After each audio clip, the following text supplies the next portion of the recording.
여러분 이 교시에서는 그 머신러닝의 다양한 알고리즘에서 지도학습, 비지도학습, 그 다음에 강화학습에서 이제 학습을 분류할 수 있다 그랬죠. 그래서 그거를 좀 각각의 학습 방법에 대한 그 방법을 이제 이용해서 사용되는 알고리즘들을 좀 말씀을 드리도록 하겠습니다. 먼저 그 분류 기법 중에 많이 쓰이는 게 이제 의사결정 그 트리인데요. 의사라는 게 이제 어떤 결정해야 될 그 의사, 뜻, 이런 거를 이제 결정하는 트리인데, 어, 그 어떤 결정해야 되는 조건에서 그 가지는 항상 두 가지로, 그죠? 예, 아니요, 뭐 이런 그 true냐, false냐로 구분을 합니다. 이게 바이너리 트리라 그래요. 이 조건에 대해서 두 가지 중에 하나. 참과 거짓. 남자입니까? 예, 남자입니다. 아닙니다. 이쪽 여자이쯤 거죠. 뭐 그런 식으로 분류하는 겁니다. 여러분들이 그 스무고개 게임 많이 해보죠? 어떤 사람이 뭐 이렇게 뭘 생각을 하고 그에 대해서 다른 사람들이 질문을 했을 때 예, 아니요로만 답을 해가지고 20번 질문을 할 수 있고 그거에 대해서 이제 그 예측을 하고 원래 생각했던 사람의 답하고 비교해서 맞으면 이제 상대방이 이긴 거고 아니면 문제 낸 사람이 이제 이기는 이제 스무고개라는 게임 여러분들 아시죠? 그런 것처럼 이렇게 찾아가는 겁니다. 이거는 이제 어떤 주택 가격이나 자동차 구입 비용 이런 거를 예측하는데 쓰이고 이게 실제적으로 그 타이타닉 여러분들 영화를 많이 봤을 텐데요. 그 배가 그 침몰하는 타이타닉 그쵸?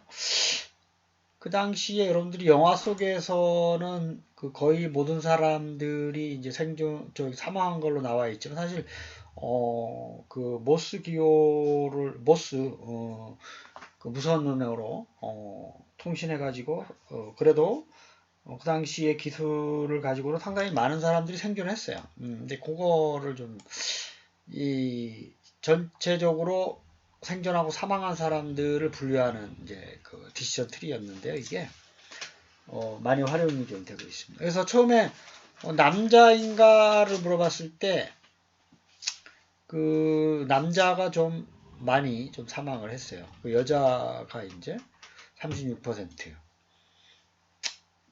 생존하고 남자였을 때도 노인 있죠? 85세 이상입니까가 또 많이 돌아가셨어요. 이게 아니오는 이제 85세 이하라는 얘기죠. 그 중에서도 요 동반 가족, 그러니까 본인을 제외한 그 배우자하고 자녀 수가 2.5명 이상, 그러니까 3명인 경우가 많이 돌아가셨고, 그 이하는 또 많이 살았어요. 이제 그런 거를 이제 이렇게 결정을 해서 디시전 트리로 만들 수가 있습니다. 이거는 많은 이제 활용이 되고 있는 거죠. 그렇죠?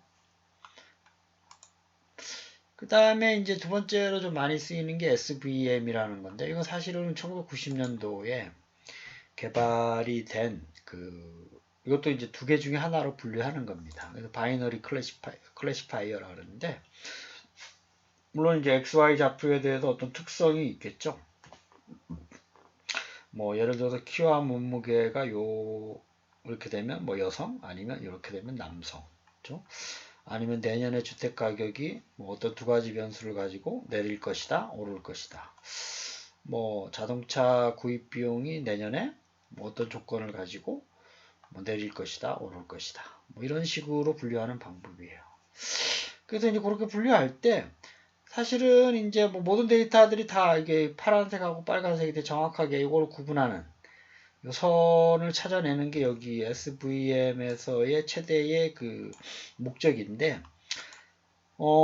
그렇게 했을 때 이걸 어떻게 찾냐 이거죠. 그쵸? 그 예를 들어 쉽게 얘기하면, 그러니까 이렇게 그으면 이게 분류가 안 되는 거죠. 그러니까 가장 기본적인 아이디어는 뭐냐면, 요 차이가 가장 큰, 그 지점을 찾아내는 거예요.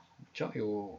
어쨌든 y는 ax 더하기 b의 요 그래프를 찾아내는데, 요게 이제 가장 바람직하죠. 모든 거에서부터 가장 멀리 있으니까. 이렇게 그렇게 하면 좀 차이가 여기서 너무 많이 발생하니까, 그쵸? 이렇게 하는데, 사실은 근데 이 파란색이 여기 있을 수도 있어요. 있을 수도 있지만 이렇게 긋는 게 분류하는데 가장 최적의 선이다라고 하는 거죠. 그러니까 이거를 찾아내는 것도 상당히 복잡한 수학적 그 방법이 있어요. 근데 어쨌든 개념적으로는 여러분들이 보면 요 선을 찾아내는데 요거 이쪽에 있는 모든 요 차이들의 합과 요거의 모든 차이들의 합을 가장 최대화하는 선을 찾아내는 게 목적입니다. 요게 이제 그 고양이와 강아지를 구분하는 게 여전히 지금 요즘은 이제 기술이 워낙 좋아가지고 초창기에는 이게 상당히 어려운 거였는데 이미지 사진을 주고 요 동물 요 사진이 강아지니 고양이니를 알아맞추는데도 요게 이제 그 둘 중에 하나니까 그쵸? 그래서 이제 요 SVM 라인을 긋는 걸 많이 적용을 하는데 그러니까 이런 거죠. 그러니까 강아지와 고양이의 큰 차이점은 여러분들 털 있죠? 털 이미지에 대해서 털의 속성, 그 다음에 귀의 속성, 귀가 좀 다르잖아요. 그쵸? 그 두 가지를 가지고 어떤 속성이 요 범위에 있으면 뭐 고양이고 요 범위에 있으면 강아지고 요거를 이제 무수히 많은 데이터의 학습 데이터를 줘서 새로 들어온 이미지에 대해서 요거를 그 속성을 찾아내서 XY 속성을 찾아내서 요 사진은 강아지야, 요 사진은 고양이야 뭐 이렇게 찾아내는 겁니다. 상당히 많이 쓰여요 이게 SVM이. SVM은 여러분들 반드시 알아두셔야 돼요.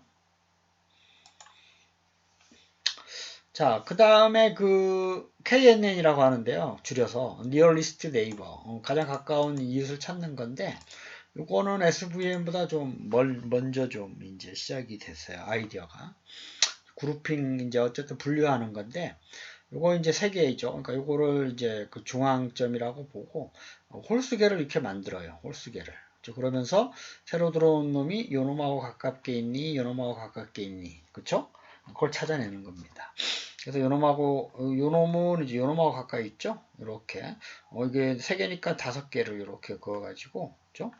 이쪽에 있는 게 많으면 이쪽 그룹으로 가고, 이쪽 하얀색이 많으면 이쪽 그룹으로 포함시키는. 그래서 K는 반드시 홀수예요. 짝수기 얘기게 되면 이제 그 두 개가 동수가 나오기 때문에 네 개다 그러면 두 개라서 안 되잖아요. 그렇죠? 그래서 이 센터를 제외한 요 개수가 홀수계라 해야지 구분할 수가 있다. 그래서 이거는 뭐 빨리 찾을 수 있다라는 거고요. 데이터의 유사성, 요 놈은 이제 같은 특징을 갖는 놈이죠. 요거 하얀 거는 또 같은 특징. 이런 걸 이제 알아낼 수가 있는 거고. 그 K가 얼마를 K가 얼마를 해야 된다는 거가 상당히 중요한 문제입니다, 여기서. 그쵸? 그래서 여러 번 해봐서 정확도가 높은 걸 찾는 게 좋고요. 그래서 뭐 이런 데 많이 씁니다.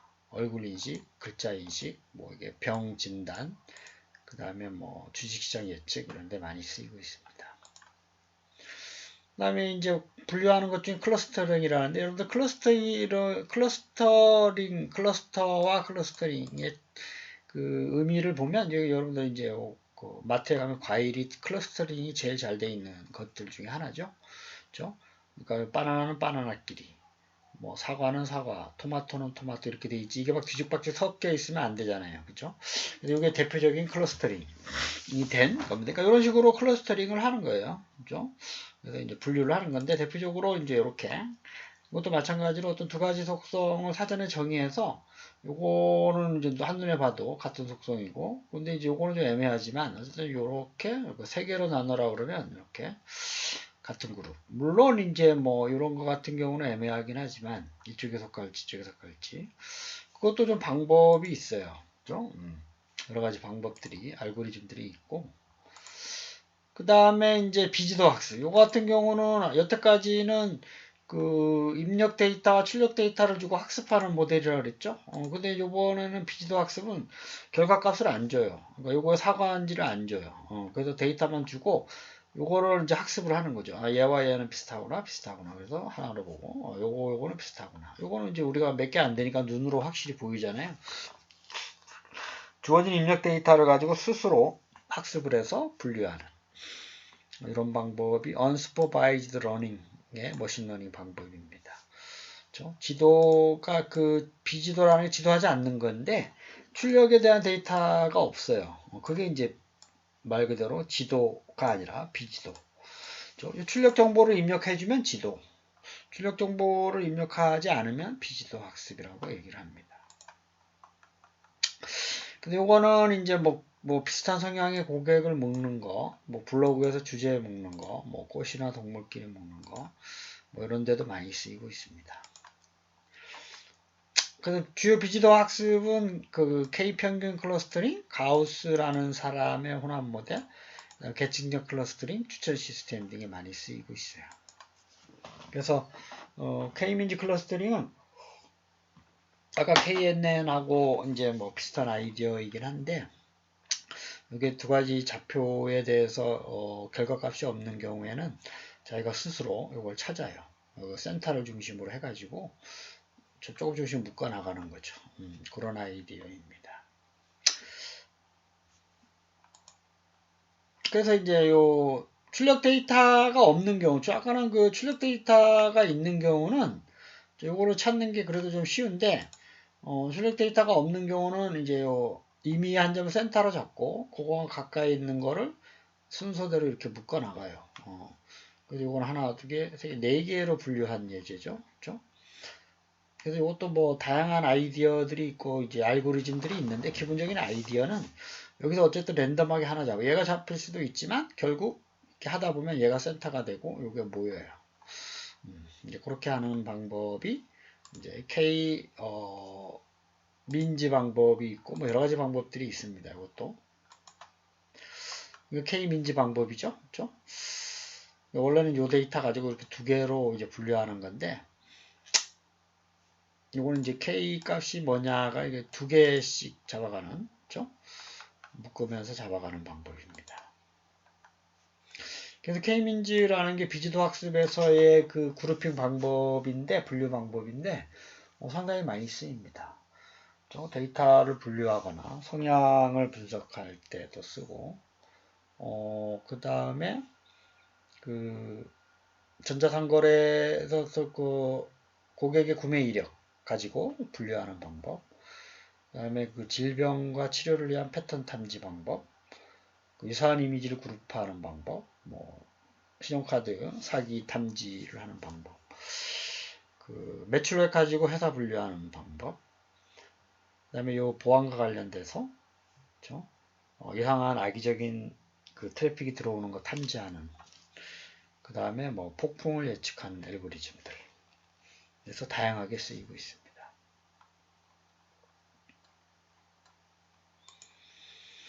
그 다음에 추천 시스템인데요. 요게 또 이제 그 기본적인 비지도 학습 중에 하나인데, 어떤 사람이 어떤 사이트 뭐 교보문고 와가지고 구입하는 책이 이제 요거 세 가지다라고 하면 요거와 관련된 책을 미리 추천해 주는 거예요.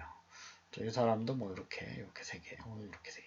그러니까 뭐 어떤 사람은 뭐 봤더니 뭐 좀 그 과학 쪽에 좀 관심 있는 사람, 이 사람은 뭐 이렇게 그 과학이면서 좀 그 인문학 쪽, 뭐 이 사람은 뭐 철학, 인문학, 철학, 이 사람은 또 시, 뭐 이 사람은 뭐 어떤 요리, 뭐 이런 거죠.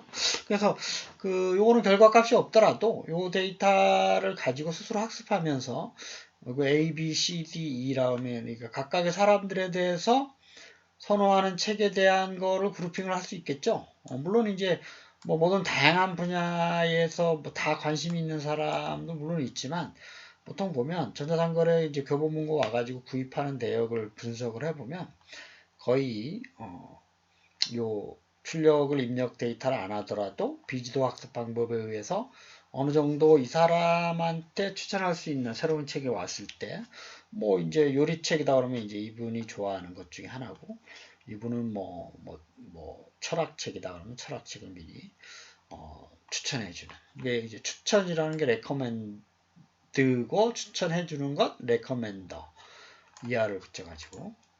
그래서 지금 현재 네이버나 구글에서 많이 상업용으로 많이 쓰고 있습니다.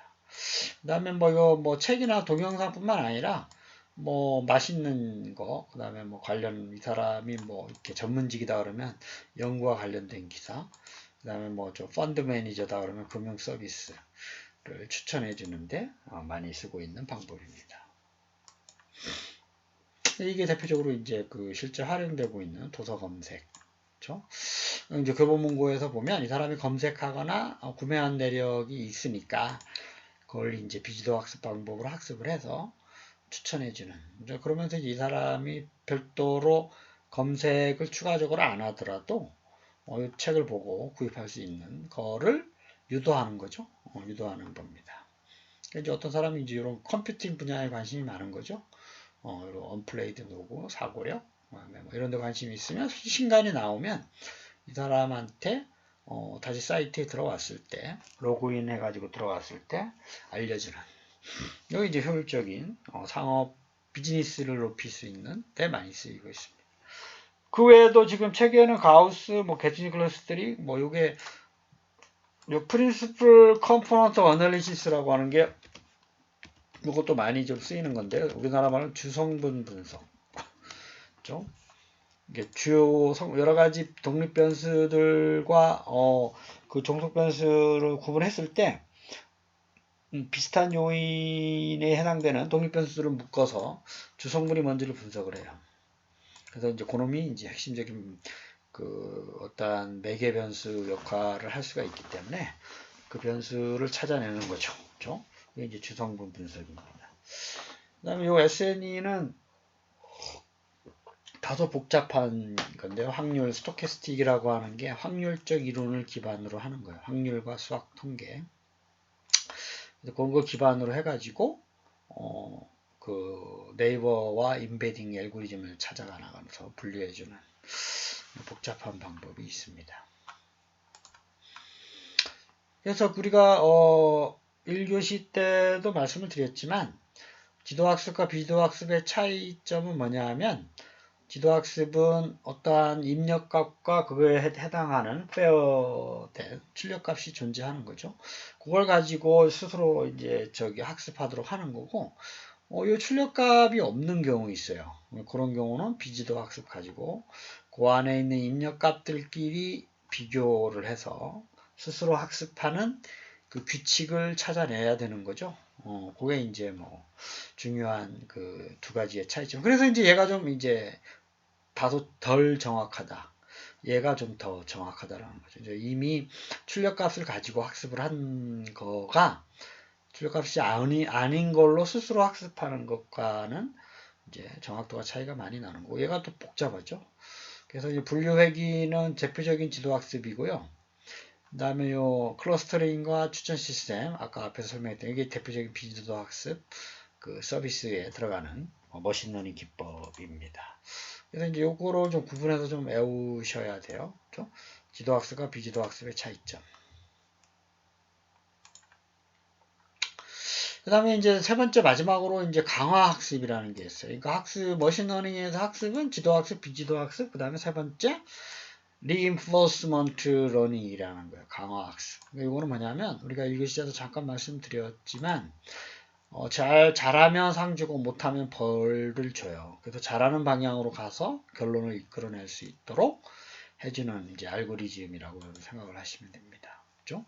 그래서 뭐 시행 트라이얼 에러를 통해서 보상을 해주는 거죠. 그래서 최적의 값을 찾아내기 위해서 당근하고 채찍. 당근은 리워드를 주는 거고요. 이거는 페널티를 주는 겁니다. 그래서 로봇이 미래에서 오른 방향으로 가고 있으면 플러스 2점 줘서 이쪽으로 가야 되겠구나. 얘가 뭐 방향이 잘못 가고 있으면 마이너스해서 돌아갈 수 있도록 그렇죠? 해주는 방법입니다.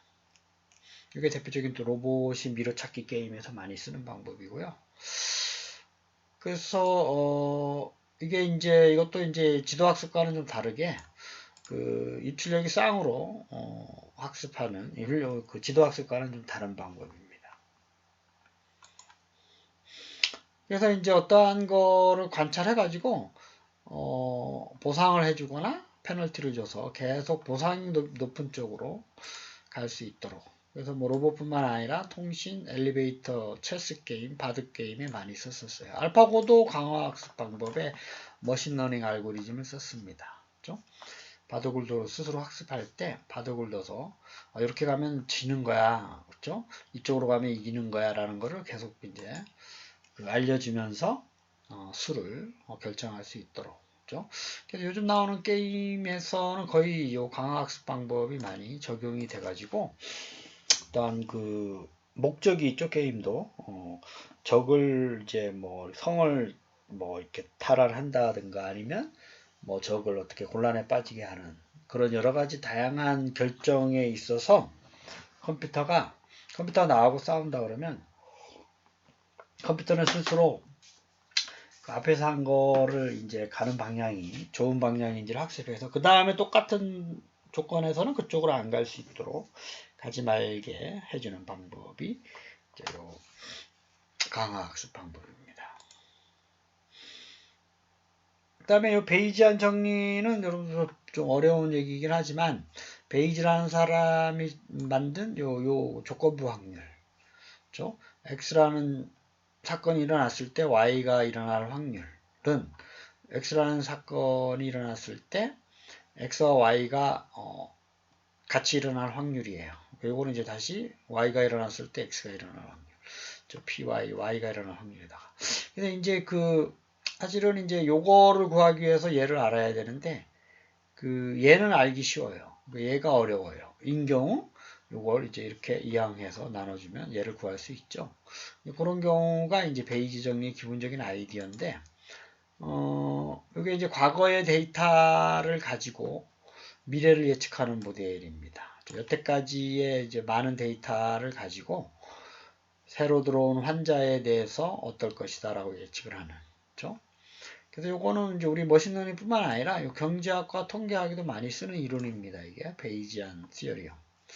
여러분들 아마 고등학교 때 확률 통계 배웠던 학생들은 조건부 확률에 대한 개념이거든요. 이게 베이지라는 사람이 만들어냈어요. 이걸 베이지안 시어리움이라고 얘기를 하고, 이거는 이제 뭐 검색 엔진, 스팸 메일, 특히 이 의료 분야에 많이 쓰고 있어요. 의료 분야, 그렇죠? 그다음에 뭐 기상 예측, 그다음에 뭐 승부를 예측하는 방법에서도 많이 쓰고 있습니다. 그래서 이제 여기서를 보면 의학 진단에 많이 쓰이는데 만약 X라는 사건이 열이 많이 나는 사람이에요. 병원에 왔을 때. 그다음 Y는 독감에 걸린 사람이에요. 그러면 여러분들 아시다시피 독감이 걸린 사람은 열이 많이 나겠죠. 근데 열이 많이 난다 그래서 독감은 아니잖아요. 그렇죠? 얘는 이제 알기가 쉬운데 얘를 알기가 쉽지가 않아요. 그렇죠? 그런 경우 아까처럼 조건부 확률을 가지고 얘는 알기 쉽지만 얘를 모르는 경우, 그렇죠? 구할 수가 있습니다. 그런 때 많이 쓰여요. 그런 사람이 왔을 때 열이 많이 나는데 이 사람이 독감 환자일 확률을 어떻게 구할 것이냐. 이걸로 구하는 거죠. 얘는 이제 이미 과거의 데이터에 알고 있는 거죠. 지금까지 우리 병원에 독감 환자가 왔는데 그 사람이 열이 많이 났냐 아니냐로 나눌 수가 있으니까 요거는 구하기가 쉬워요. 과거 데이터 가지고. 근데 얘는 이제 구하기가 좀 어렵죠. 그런 경우 기존 데이터 가지고 얘를 이용해서 얘를 구하는 방법이 바로 예측하는 방법이 베이지안 시어리움입니다. 의료 분야에 많이 쓰여요. 그렇죠? 병원에는 지금까지 환자들에 대한 데이터가 있잖아요. 병원에서는. 그래서 이제 병원에서 물론 이제 뭐 의사가 어떠한 환자의 상태를 진료를 하지만 부수적으로다가 요 베이지 정리 가지고 저희들이 IBM 왓슨 의료기구 얘기했죠. 그렇죠? 거기에서 이 사람이 암으로 진전될 확률 또는 독감이 걸릴 확률 뭐 이런 거를 찾아내는 거죠. 알려주는 거죠. 의사는 이제 의사가 최종 판단하지만 보조적인 수단으로서 많이 쓰이고 있다. 그렇게 이해를 하시면 되겠습니다. 그 다음에 이제 마코프 모델에 대해서는 이제 복잡한 이론이라서 개념적으로만 좀 말씀을 드릴게요. 이것도 이제 마코프라는 사람이 만들었는데 원래는 이제 마코프 모델이라고 있어요. 거기다가 이 언닉계층에서 쓰이는 히든을 써서 하는데 사실은 이 마코프 모델의 기본적인 개념이 굉장히 중요한 겁니다. 잠깐 말씀드렸지만 코카콜라와 펩시콜라, 그렇죠? 그 시간에 따라서 펩시콜라와 코카콜라의 판매량이 다른데 내년 8월 달에 펩시콜라의 점유율과 매출액과 코카콜라의 매출액을 확률적 이론을 가지고 만들 수가 있어요. 마코프 모델. 이것도 이제 뭐 베이지안 시어림도 여기 들어갑니다. 베이지안 시어림도 나이브 베이지안이라는 데도 또 들어가 있고, 그렇죠? 요 이제 머신러닝 이제 그 인공지능 분석 기법 중에 하나입니다. 이 두 개가.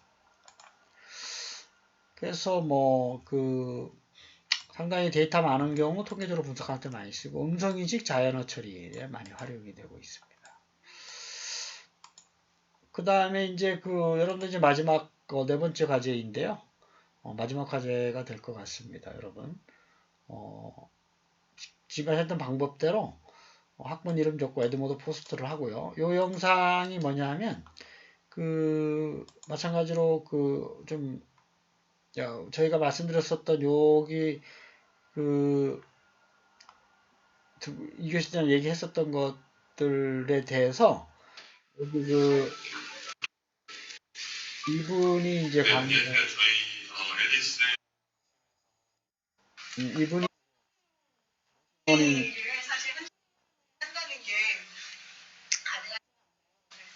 이분이 이제 머신러닝 분야의 전문가입니다. 이분이 이제 지금 보면 베이지안 머신러닝 설명하고요. 그다음에 요 기본적인 그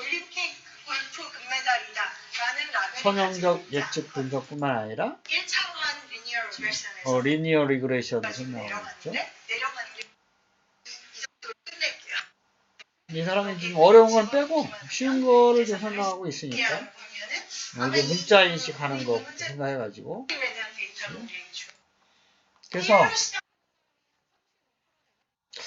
그래서 여러분들이 이제 요거를 느낀 점을 쓰는데 요번에는 요거에 좀 요점을 둬서 좀 이제 생각을 좀 해보시기를 바라겠습니다. 자기과에 그래도 제가 설명한 거 플러스 이분이 강의하신 내용을 가지고 자기과에서 적용할 수 있는 게 뭐가 있을까? 한 개 이상 정도죠. 그래서 요 23일 수업시간 전까지 에드모드 포스트를 하면 마지막 레포트로 점수를 산정하도록 그렇게 하겠습니다. 여러분 한 주간도 건강하세요. 감사합니다.